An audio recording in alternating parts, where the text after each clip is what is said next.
அனைத்திந்திய அண்ணா திராவிட முன்னேற்றக் கழகத்தின் கழக பொதுச் செயலாளர் அவர்கள்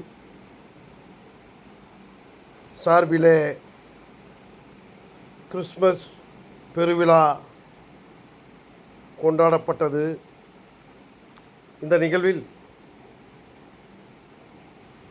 அனைத்திந்திய அண்ணா திராவிட முன்னேற்றக் கழகத்தின் பல்வேறு நிலை கழக தோழர்கள் கலந்து கொண்டனர். இதற்கு தலைமை வகித்தது ஐஎஸ் இன்பதுரை எம்பி அவர்கள், முன்னிலை பா பெஞ்சமின் அவர்கள்,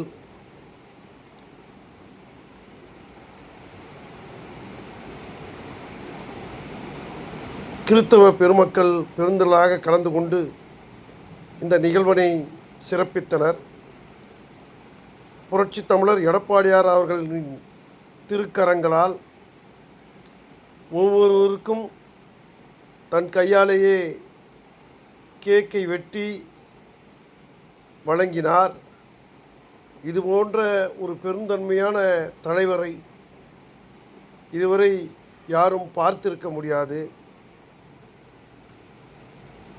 ஒவ்வொருவருக்கும் அவருடைய திருக்கரங்களாலே இனிப்பும் வழங்கப்பட்டது. இந்த நிகழ்வில் பாதிரியார்கள் வருகின்ற 2026 சட்டமன்ற தேர்தலில் வெற்றி வாகை சூடி புரட்சி தமிழர் எடப்பாடியார் அவர்கள் முதலமைச்சர் ஆவார் என்று வாகை